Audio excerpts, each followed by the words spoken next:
La empresa no se hace responsable por las opiniones e informaciones transmitidas en este espacio. Las declaraciones y conceptos emitidos en las entrevistas y programas son de la exclusiva responsabilidad de sus productores, conductores e invitados.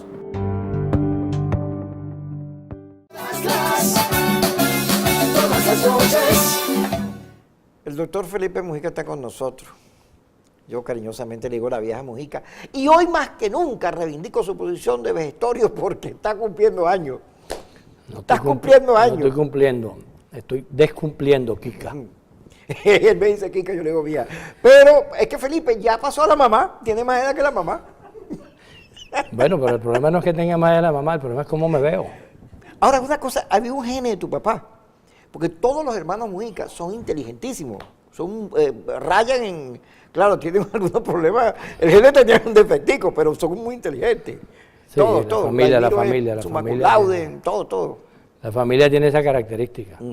Puede ser el papá, puede ser la mamá de los abuelos. Uno nunca sabe de dónde viene. Y los Mujica. Como diría mi mamá tiene dos dichos que se pueden aplicar. Uno que no se sabe cuando Morrocoy está flaco y no se sabe cuando el pez toma agua. Pero los morrocos flacos también está bueno. Eso aplica para muchas situaciones. Para todo lo que tú quieras. Sí, sobre todo en Venezuela, que tú me dices, Kiko, ¿qué es lo que va a pasar? No se sabe cuando morroco está flaco. O cuando el pez toma agua. O cuando el pez toma agua. Y entonces, bueno, eso es una manera de aplicar los refranes con muchísima sabiduría. Te voy a preguntar, ¿qué es lo que va a pasar? No se sabe cuando Morrocoy está flaco. Pero fíjate, hay un dilema que yo he venido planteando en los entrevistados, conversando, que es que para Maduro esta es la primera elección, la municipal, por lo cual él tiene que ganar eso a como dé lugar, porque si él pierde, Capriles le ganó. Refuerza la idea de que hizo trampa, su liderazgo se debilita mucho. Él tiene que ganar obligado. Y por eso, bueno, el cuento de DACA y la repartidera, el combate contra la inflación a punta de vaya a buscar su equipo barato. Y luego el problema de la oposición es también quedar bien, porque si tú no le ganas a Maduro, no quedas cerquita en la votación general, tu público, tu auditorio, tus votantes, que son súper sensibles, se desmoralizan en que, bueno, y eso se van del país o no le hablan a nadie, se van por un monasterio, porque tú sabes que la oposición tiene un público muy sensible. O se ponen tristes. Se ponen tristes y se deprimen, entonces si quieren, no voy a votar más nunca. Entonces, esos cuadros están planteados ahí. ¿Cómo ves tú eso? Bueno, cuando tú describes lo que está planteado, tú te darás cuenta que ambos esquemas, el que tú señalas en relación a Maduro, si Maduro pierde, significa que perdió en abril, pero al revés es igual. Si Capriles pierde, significa que perdió en abril. Así es. Entonces, estamos frente a un dilema que por el lado que tú lo agarres es exactamente igual. Y por supuesto significa un esquema polarizado, que coloca unas elecciones que son municipales, donde hay que elegir alcaldes, hay que elegir concejales, las coloca en un dilema que no es tal. Yo lo he dicho de distintas maneras cada vez que el problema se plantea. Cuando digo, bueno, ¿quiénes son los candidatos? Los candidatos es Jorge Rodríguez, es Ismael, es Antonio Ledesma, es Cochola, los que están colocados, o los candidatos son Maduro y Capriles. Es evidente que los candidatos son los ciudadanos, que son candidatos a alcaldes y que son candidatos a concejales.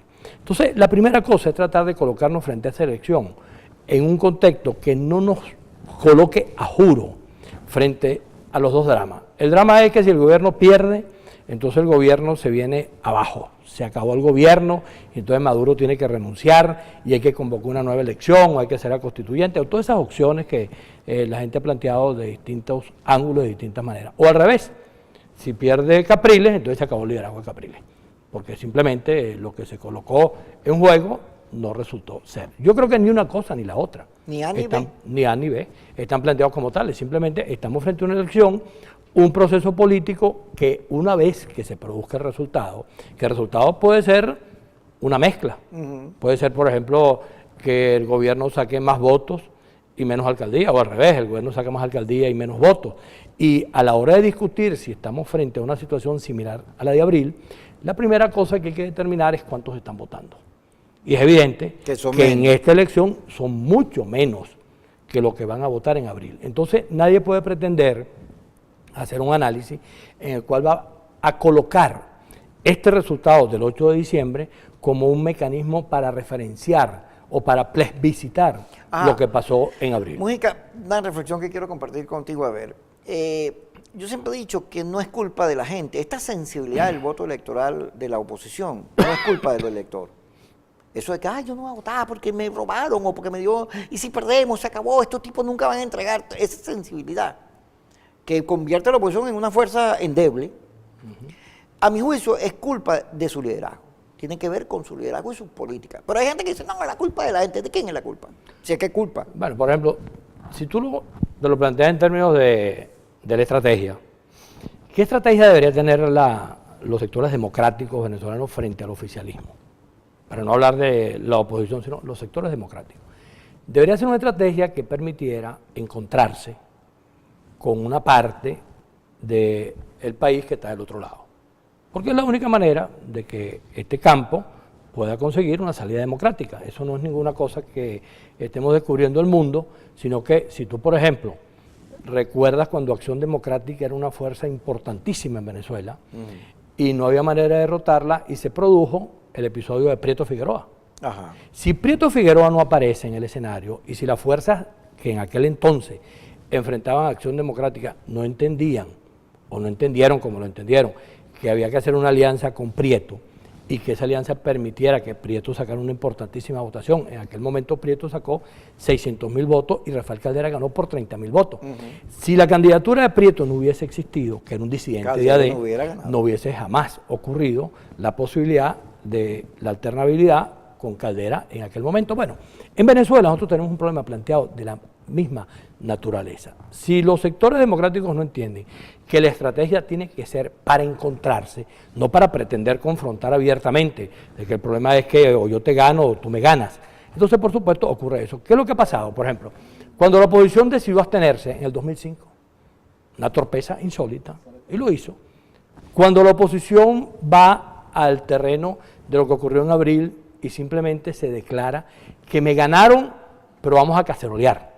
Bueno, un momentico, ¿qué es eso? Si me ganaron, yo tengo que salir a defender mi victoria con todo lo que implica defender mi victoria. No puedo cambiar mi victoria por unas cacerolas. Y de ahí en adelante, bueno, se sabe todo lo demás que ha pasado. Es evidente que un proceso político como ese tiene que tener una conducción mucho más clara, mucho más vinculada al país. Por ejemplo, Chávez perdió el golpe de Estado y dijo, por ahora. Y ya sabemos lo que pasó después. ¿Qué hubiese pasado si Capriles dice, por ahora perdimos? Y se hubiese continuado el esfuerzo que en ese momento se venía desarrollando y que hubiese a lo mejor aterrizado en estas elecciones de una manera distinta, sin que el tema del abstencionismo estuviese rondando como ronda en este momento, porque la explicación está vinculada directamente a la carencia de respuesta o a respuestas absolutamente incorrectas, que no se asumen, sino que simplemente se dice, eso es lo que había que hacer. ¿Cuántos años que estás cumpliendo? Descumpliendo. ¿Cuánto estás descumpliendo? Bueno, si es descumpliendo 40, si es cumpliendo 65. Mira, te tengo un regalito para que continúes con la discusión. Ahí viene Carla. Todas las noches.